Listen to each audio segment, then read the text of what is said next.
आपको कोई भी साइंस मिल रहा है आपको हेयर फॉल का, तो आप सबसे पहले ये चीज़ों पे ध्यान दें कि आपका थायराइड का कोई इशू तो नहीं है, या आपका फीमेल्स में पीसीओएस का कोई इशू तो नहीं हो रहा, विटामिन डी नहीं आपकी बॉडी में है, आयरन प्रोटीन्स नहीं है, बायोटिन नहीं है, तो फिर आप एलोपेशिया की तरफ जा सकते हैं। ठीक है, आपका इम्यून सिस्टम बहुत ज़्यादा वीक हुआ होता है, वो फॉलिकल्स को टारगेट करता है। जब फॉलिकल्स ही वीक हो जाएंगे तो हेयर फॉल होना स्टार्ट हो जाएगा। पीआरपी है, माइक्रो नीडलिंग है, कितना ऑथेंटिक होता है, कितनी ट्रीटमेंट में हेल्प करती है ये? अगर बहुत सीवियर केस है तो उसमें हम फिर हेयर ट्रांसप्लांट की तरफ जाते हैं। पीआरपी के साथ हम माइक्रोनीडलिंग करते हैं, ब्लड होते हैं उसमें से हम प्लाज्मा निकलवाते हैं, और एक माइक्रोनीडलिंग एक प्रोसीजर है, एक पेन है जिसके थ्रू हम पीआरपी को इन्फ्यूज़ करते हैं। जो बिल्कुल नीचे वाली साइड्स होते हैं वहाँ से बाल उतार के आपके फ्रंट पे लगा देते हैं। अगर साइड्स के भी बाल बहुत कमज़ोर हैं, पतले हैं और वो नहीं है ट्रांसप्लांट, फिर हम बॉडी के किसी भी पार्ट से ट्रांसप्लांट कर देते हैं।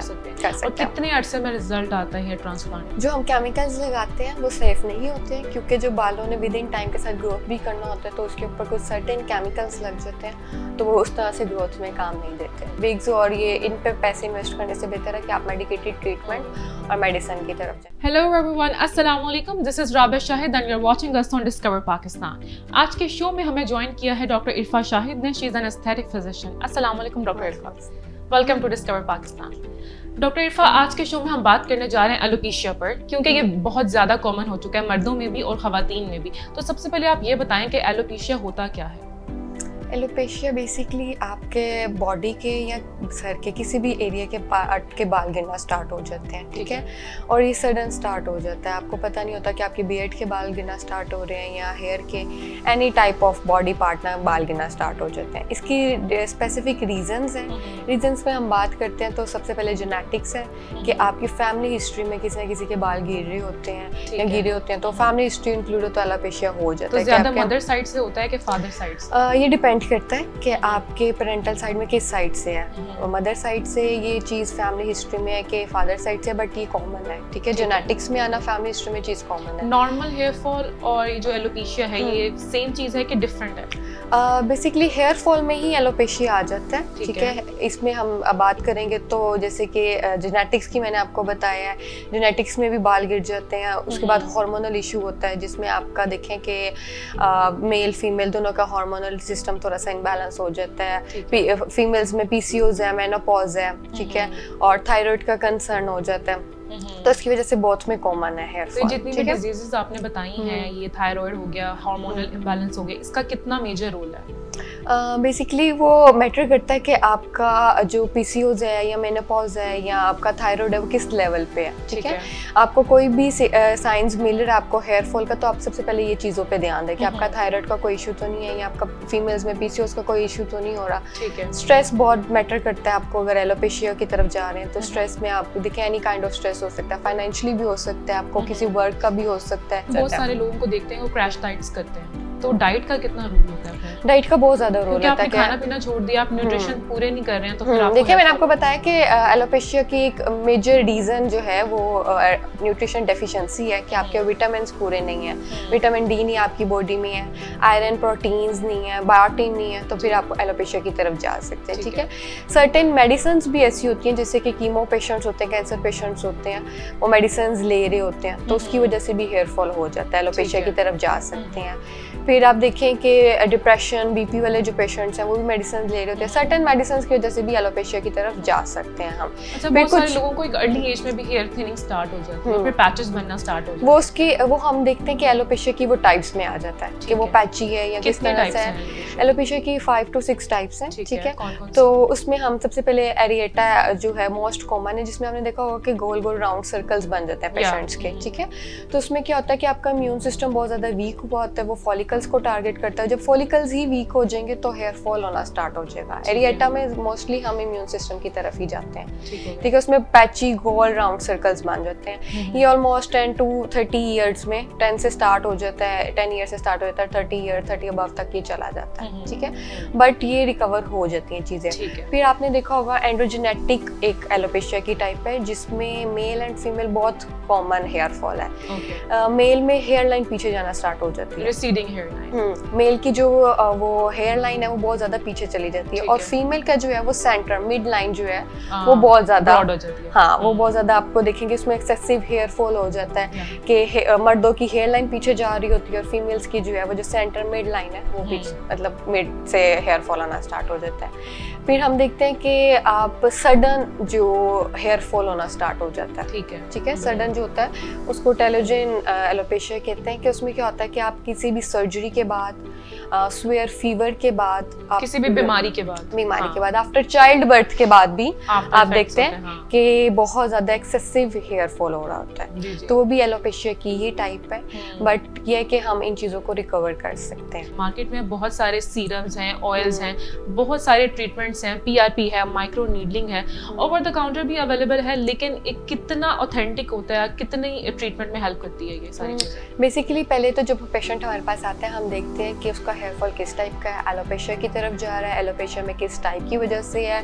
रीजंस क्या हैं, सारी हिस्ट्री लेने के बावजूद फिर हम देखते हैं कि ट्रीटमेंट में किस तरह जाना है। जब हम ट्रीटमेंट में जाते हैं तो सबसे पहले हम मेडिसिन में जाते हैं, मिनॉक्सिडिल देते हैं पेशेंट को, ठीक है, बहुत मेल एंड फीमेल के लिए बहुत अच्छा मिनॉक्सिडिल देते हैं। बहुत कॉमन भी है, सुनती मैं हूं बहुत ज्यादा इसके बारे में। एलोपेशिया में हम मोस्टली मिनॉक्सिडिल ही यूज करते हैं ट्रीटमेंट के लिए, बिल्कुल, ठीक है, बहुत मेल एंड फीमेल इसको यूज कर सकते हैं। और इसके अलावा मेडिसिन हैं कुछ, ठीक है, फिर सर्टन इंजेक्शंस हैं स्टेरॉइड्स जो हम एलोपेशिया एरिएटा को रोकने के लिए हम यूज करते हैं, ठीक है। फिर ट्रीटमेंट में जाएं तो हम इसमें हेयर पीआरपीज भी सेशंस करते हैं। अगर बहुत स्वेयर केस है और जैसे कि हमारे पास एक स्कारिंग जो है एलोपेशिया जिसमें नो परमानेंट जो है आपकी हेयर ग्रोथ नहीं होती ड्यू टू स्वेलिंग, उसमें आपकी जो परमानेंट हेयर ग्रोथ है ना वो नहीं रुकती, तो उसमें हम फिर हेयर ट्रांसप्लांट की तरफ जाते हैं। ठीक है, अच्छा इसकी तरफ हम आगे आएंगे, लेकिन ये जो आपने मिनॉक्सिडिल बताया है ये क्या वाकई आपकी हेयर ग्रोथ को बेहतर करता है? ब्लड बहुत बेहतर करता है, ठीक है, क्योंकि इसमें रोगेन जो नाम का मिनॉक्सिडिल है हम वो भी यूज करते हैं। सारे जो भी मिनॉक्सिडिल आपने यूज करना है तो वो क्या होगा कि आपको सबसे पहले आपके रीग्रोथ में काम करना स्टार्ट करेगा, जितने भी हेयर फॉल थिन हुए होंगे उनको रीग्रोथ में काम स्टार्ट करेगा। एक्सेसिव जो आपका हेयर लॉस हो रहा होगा उसमें बहुत अच्छा ये काम देता है। अच्छा डॉक्टर इरफा, बहुत सारे लोग फाइनेस्टेराइड भी यूज करते हैं, उसका क्या रोल है? बेसिकली ये हम मेल में यूज़ करते हैं, ठीक है, मेल हार्मोनल जो इशू होता है उसके लिए हम फाइनेस्टेराइड कुछ टाइम के लिए जो है वो हार्मोनल को सेटल करने के लिए मेल में यूज़ करते हैं। जैसे क्योंकि आपको बताया कि हार्मोनल इशू की वजह से भी एलोपेशिया, तो वो मेल एंड फीमेल दोनों के हार्मोनल इम्बैलेंस हो सकते हैं। फीमेल में जाएं तो वो पीसीओएस, मेनोपॉज जैसे मैंने आपको बताया, तो मेल का जैसे हार्मोनल इशू होता है तो फिर हम फाइनेस्टेराइड यूज़ करते हैं और वो विद इन टाइम के लिए, जैसे ही हार्मोनल बैलेंस हो जाते हैं फिर हम पेशेंट को स्किप करवा देते हैं। क्योंकि मैंने सुना है कि मर्दों में काफी साइड इफेक्ट्स भी आते हैं। नहीं, विद इन टाइम कि पेशेंट की कंडीशन क्या है उसके अकॉर्डिंग हम पेशेंट को कोर्स करवाते हैं, यूज करवाते हैं, उसके बाद हम इसको स्टॉप करवा देते हैं। इसके अलावा ड्यूटास्टेरॉइड भी है, वो कितना हेल्पफुल है? सेम कंडीशन पे हम देखते हैं कि पेशेंट की कंडीशन क्या है, कितनी मेडिसिन कितने टाइम के लिए यूज़ करवानी है, हार्मोनल को इम्बैलेंस करवाने के लिए। उसके बाद क्योंकि हार्मोनल की इशू की वजह से भी है एक्सेसिव हेयर फॉल हो जाता है, तो सबसे पहले जब हम हार्मोनल को बैलेंस करते हैं तो फिर ऑब्वियस सी बात है कि हेयर फॉल ऑटोमेटिकली बैलेंस्ड होना शुरू। अच्छा, बहुत सारे लोग माइक्रो नीडलिंग को भी करवाते हैं, फोकस करते हैं कि चलो ये हेल्पफुल हो सकती है, कितनी सेफ है?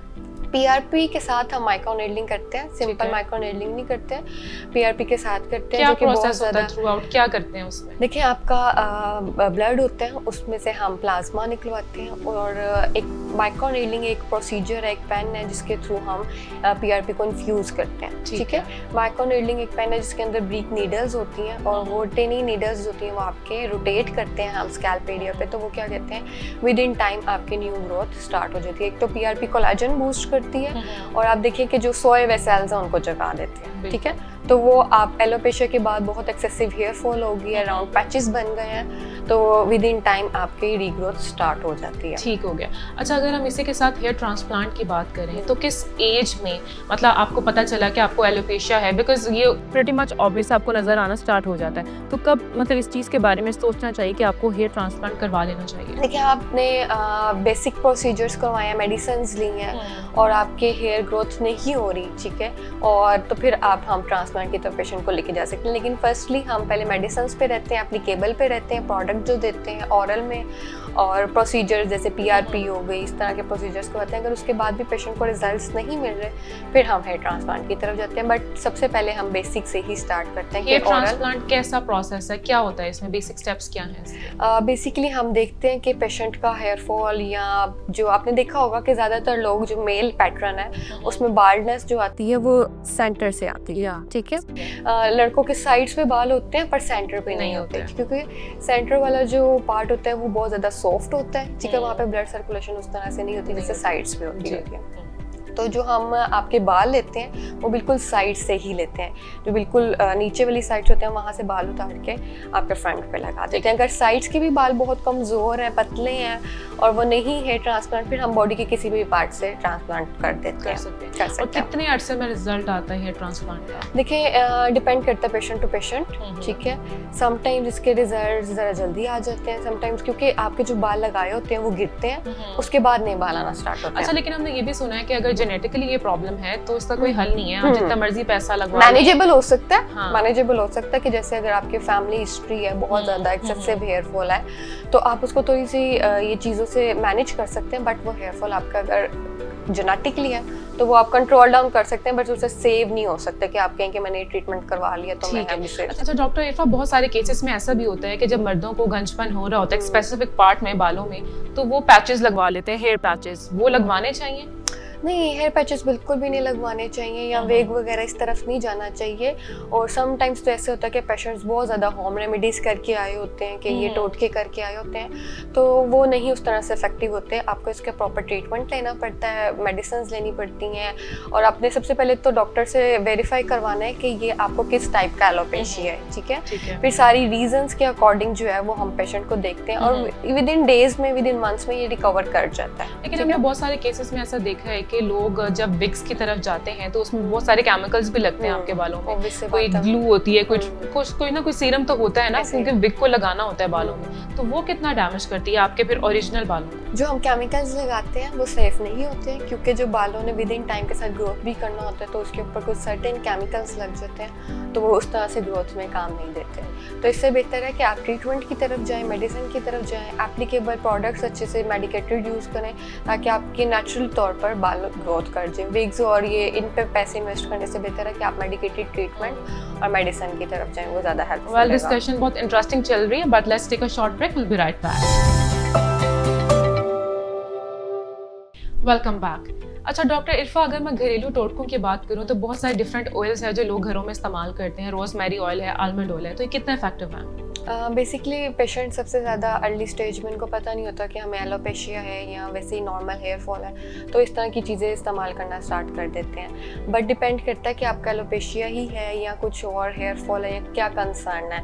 स्टार्ट में पेशेंट यूज़ करते हैं अनियन ऑयल इस्तेमाल कर लेते हैं या आलमंड ऑयल इस्तेमाल कर लेते हैं। अगर आप कोकोनट ऑयल के साथ कैस्टर ऑयल स्टार्ट करें तो बहुत हेल्पफुल होता है, ठीक है। लेकिन हमें देखना पड़ता है कि वो किस कैटेगरी का एलोपेशिया है, ठीक है, किस कैटेगरी में फॉल कर रहा है। पेशेंट जो है रोजमेरी ऑयल भी इस्तेमाल कर सकते हैं, ठीक है। वो डिपेंड करता है कि आपका हेयर फॉल किस कंडीशन में है, आपका हेयर थिनिंग है, थिकिंग है या पूरी बाल्डनेस है, वो मैटर करता है। उसके अकॉर्डिंग ही हम पेशेंट को ऑयल प्रिस्क्राइब करते हैं। बहुत वर्स है तो फिर वो काम नहीं करेगा, काम नहीं करना। मैं आपको बता रही हूँ कि स्टार्ट में पेशेंट्स ही करते हैं ये चीजें, करते हैं कि वो डॉक्टर से कंसल्ट करने की बजाय होम रेमेडीज की तरफ जाते हैं, सब कुछ करके फिर जाते हैं, या किसी बार्बर शॉप पे चले जाते हैं कि हम ये कटिंग करवा लें, इस तरह से चीजें करते रहते हैं। फिर जब बहुत ज्यादा वर्स स्टेज पे चले जाते हैं फिर वो डॉक्टर के पास आते हैं और कहते हैं कि अब हमें विद इन डेज में रिजल्ट्स चाहिए। सर्टिफाइड डॉक्टर के पास जाने से पहले ये भी करते हैं कि वो हकीमों के पास चले जाते हैं और जड़ी बूटियां और इस तरह की होम्योपैथिक मेडिसिन खाते हैं, तो वो हेल्पफुल होती है? नहीं, वो बिल्कुल भी नहीं होती, क्योंकि आपको मैंने बताया कि हाँ, और बेसिकली जब हम देखते हैं कि बहुत सीवियर कंडीशन हो फिर जाके हम इंजेक्शंस वगैरह की तरफ आते हैं। अदरवाइज हम स्टार्ट में ही बहुत लाइट और ट्रीटमेंट्स और मेडिसिन की तरफ जाते हैं, पेशेंट रिकवर कर जाता है। लेकिन जो हमारी जनरेशन है या जो हमारी देसी फैमिलीज हैं वो पहले कहती हैं कि ये टोटके करें, रेमेडीज करें, हकीमों के पास जाएं, इस तरह की चीजें करते हैं। अच्छा, यूजुअली भी वैसे कहा जाता है लड़कियों को आप ट्रिमिंग करवाते रहा करें, उससे बालों की ग्रोथ बेसिकली होता ये कि मेल फीमेल्स जो आजकल की जनरेशन है स्प्रेज और ड्रायर्स ये चीज़ें बहुत ज़्यादा यूज़ करते हैं, तो उसकी वजह से बाल बहुत ज़्यादा डेड हो जाते हैं। तो ये होता है कि जब हम कटिंग ट्रिमिंग करवाते हैं तो वो डेड लेयर्स या जो डेड बाल होते हैं वो कट हो जाते हैं, ऊपर वाली जो बाल होते हैं वो ठीक रह जाते हैं। ठीक है। तो वो स्प्रेज की वजह से कि बाल बहुत विद इन टाइम के साथ साथ खराब होना स्टार्ट हो अच्छा, जाता आजकल है। इवन लड़कियां नहीं, लड़के भी इवन केराटिन करवाते हैं, इस तरह के जितने भी ट्रीटमेंट्स हैं वो लेते हैं, और लड़कियां हमेशा से स्ट्रेटनर बहुत ज़्यादा यूज़ करती हैं। देखिए, बालों को आयरन और हीट जितनी मिलेगी तो बाल उतने ज़्यादा ख़राब होंगे, ठीक है। तो आप करें, बट इतना रैपिडली ना यूज़ करें, डेली बेसिस पे ना यूज़ करें। कभी इवेंट्स हो तब आप कर सकते हैं, बट अगर डेली बेसिस पे करें तो ऑब्वियसली बात है आपके बालों को डैमेज ही करेगा। अच्छा, अर्लियर हमने बात की थी डेफिशिएंसीज की, लड़कों में भी होती हैं और ख़वातीन में भी होती हैं, तो Obvious सी उसको बात है। हम कैसे ओवरकम कर सकते हैं? क्या क्या हम विटामिन लेने चाहिए हमें अपनी डेली लाइफ में, ताकि हम इस चीज़ को ओवरकम कर सकें? देखिए, जो हेयर फॉल है वो न्यूट्रिशन डेफिशिएंसी की वजह से ही है। सबसे पहले हम विटामिन डी की तरफ जाते हैं कि विटामिन डी बॉडी में बहुत कम होता है, तो उसकी वजह से भी एक्सेसिव हेयर फॉल होता है। प्रोटीन, आयरन, एग वगैरह का इंटेक या मीट वगैरह का इंटेक पेशेंट्स नहीं ले रहे होते हैं, या मेल फीमेल नहीं ले रहे होते हैं, या समटाइम्स ऐसे होता है कि पेशेंट कहते हैं कि हम ये चीज़ खाते ही नहीं, ठीक है। जब आपकी बॉडी को एक प्रॉपर न्यूट्रिशन नहीं मिलेगा तो ऑब्वियसली बात है आप किसी ना किसी कंसर्न की तरफ ही जाएंगे। आपका हेयर फॉल हो सकता है, कोई भी आपकी बॉडी में इश्यू हो सकता है, ठीक है। तो विटामिन डी है, प्रोटीन है, आयरन है, जिंक है, पेशेंट्स नहीं लेते हैं, और बायोटीन है। ये चीज़ें बॉडी को हेयर की नेसेसरी है, ठीक है। जब आप बालों को ये चीज़ें नहीं मिलेंगी तो ऑब्वियसली बात है बाल डैमेज। अच्छा, कोई ऐसे के साथ साथ अगर मैं डाइट की बात करूं तो आपको अपनी लाइफस्टाइल को कैसे चेंज करना चाहिए, और डाइट में क्या क्या चीज़ें इंक्लूड करनी चाहिए, फ्रूट्स, वेजेस और मीट? देखिए, जो न्यू जनरेशन है वो ज़्यादातर एग का इंटेक नहीं करती है, ग्रीन वेजिस का इस्तेमाल नहीं करती है, चिकन पे ज़्यादा रिलाई करती है, ठीक है। तो आपको मीट, फिश, इन चीज़ों की तरफ जाना चाहिए, प्रोटीन्स में जाना चाहिए, एग लेने चाहिए, ग्रीन वेजिस लेनी चाहिए, ताकि आपकी बॉडी को आयरन प्रोवाइड हो। जब आपकी बॉडी को एक प्रॉपर न्यूट्रिशन नहीं मिलेगी तो आपकी बॉडी के कंसर्न होंगे। आप पेशेंट्स को या मेल फीमेल को चाहिए कि अपने न्यूट्रिशंस जो है, प्रोटीन, आयरन जो है वो लाजमी लें। एग का इस्तेमाल करें, अब जैसे मौसम है फिश का इंटेक करें, जी जी, ठीक है। ग्रीन वेजिस का करें, पालक वगैरह, तो इन चीज़ों का इंटेक करें ताकि बॉडी में सारे न्यूट्रिशन बैलेंस्ड हो और इस तरह के कोई भी कंसर्न। अच्छा, लास्ट में उन लोगों को क्या मैसेज देना चाहेंगे जो एलोपेशिया से गुजर रहे हैं? ये कहूँगी कि आप होम रेमेडीज़ ना करें, और किसी भी अनसर्टिफाइड जो डॉग हैं उनके पास मत जाएं। एक सर्टिफाइड क्लिनिक में जाएं, आप वहाँ से अपना ट्रीटमेंट करवाएं, मेडिसिन से स्टार्ट करें, और विद इन डेज़ में ये रिकवर कर जाएगा। अगर आप होम रेमेडीज़ पर रिलाई करेंगे या आप हकीमों के पास जाएंगे तो उससे क्या होगा कि आपकी कंडीशन वर्स हो जाएगी। अच्छा डॉक्टर इरफा, जब हम ये सारे ट्रीटमेंट्स करवाते हैं जिनका जिक्र अभी हमने किया है, PRP हो गया, हेयर ट्रांसप्लांट हो गया, इसके बाद सूदिंग क्रीम्स होती हैं कुछ जो डॉक्टर रिकमेंड करते हैं कि आपको अपने स्काल्प पर लगानी चाहिए, तो वो कितनी बेनिफिशियल होती है? देखिए, वो मैटर करता है कि आपकी हेयर कंडीशन क्या है, उसके बाद आपके बाल बहुत ज़्यादा फ्रीजी हैं या बालों की क्या कंडीशन है, उसके हम अकॉर्डिंग पेशेंट को प्रिस्क्राइब करते हैं। समटाइम्स पेशेंट ये कहता है कि हमें नॉर्मली बहुत ज़्यादा डैंड्रफ रहती है, ठीक है, तो वो होम रेमेडीज़ ही करना चाहते हैं। तो वो उस कंडीशन में पेशेंट को हम कहते हैं कि आप एलोवेरा जेल या एलोवेरा यूज़ करें घर में, ठीक है, क्योंकि क्या होगा कि उससे बालों का स्मूथ और टेक्स्चर बहुत अच्छा हो जाता है। और हमारे यहाँ पर ज़्यादातर लोग जो है वो लोकल शैम्पूज़ बहुत ज़्यादा यूज़ करते हैं, ठीक है, तो उसकी वजह से भी एक तो आपके बाल बहुत ज़्यादा डैमेज होते हैं, एक्सेसिव हेयर फॉल होता है। मेडिकेटेड चीज़ों का ना यहाँ पे इंटरेस्ट बहुत कम है, पाकिस्तान में बहुत ज़्यादा कम है। पेशेंट कहते हैं कि जो चीज़ इजीली अवेलेबल हो हम वही ले लें, लोकल स्टोर से ले लें, और जो इकोनॉमिकल हो। मेडिकेटेड चीज़ें थोड़ी सी लिटिल बिट एक्सपेंसिव हैं, बट ये कि वो लॉन्ग टाइम जो है उसका इफेक्ट है, साइड इफेक्ट्स नहीं है। अगर आप अपने हेयर के अकॉर्डिंग, कंडीशन के अकॉर्डिंग ले लें तो डेफिनेटली उसका इफेक्ट ही है, साइड इफेक्ट नहीं है। अच्छा, ये भी कहा जाता है, आप शैम्पूज की बात करिए, कहा जाता है कि गर्म पानी से बाल नहीं धोने चाहिए, उसका क्या मतलब, कोई वाकई में साइड इफेक्ट होता है उससे? देखिए, जिस तरह मैंने आपको पहले बताया कि जब हमारे बालों को हीट मिलती है तो बाल डैमेज होते हैं, ठीक है। तो जब हम शावर लेते हैं, हॉट शावर्स लेते हैं, तो वो ऑब्वियसली बात है फॉलिकल्स हमारे वीक हो जाते हैं, ठीक है। गर्म पानी से जो है हमारे बाल बहुत ज़्यादा रफ टेक्सचर देते हैं, ठीक है, और फ्रीजीनेस ज़्यादा उसमें नज़र आती है, ठीक है। तो इसलिए हॉट शावर से अवॉइड करना चाहिए, जो है ठंडे पानी से बाल धोने चाहिए, और ये है कि माइल्ड आपका जो है शैम्पू हो, इतना ज़्यादा उसमें केमिकल्स ना हो। शैम्पू एक वीक में कितनी दफ़ा करना चाहिए? देखिए, शैम्पू अगर तो आपका स्कैल्प पे मैटर करता है कि आपका स्कैल्प किस तरह का है, ऑयली है, ड्राई है।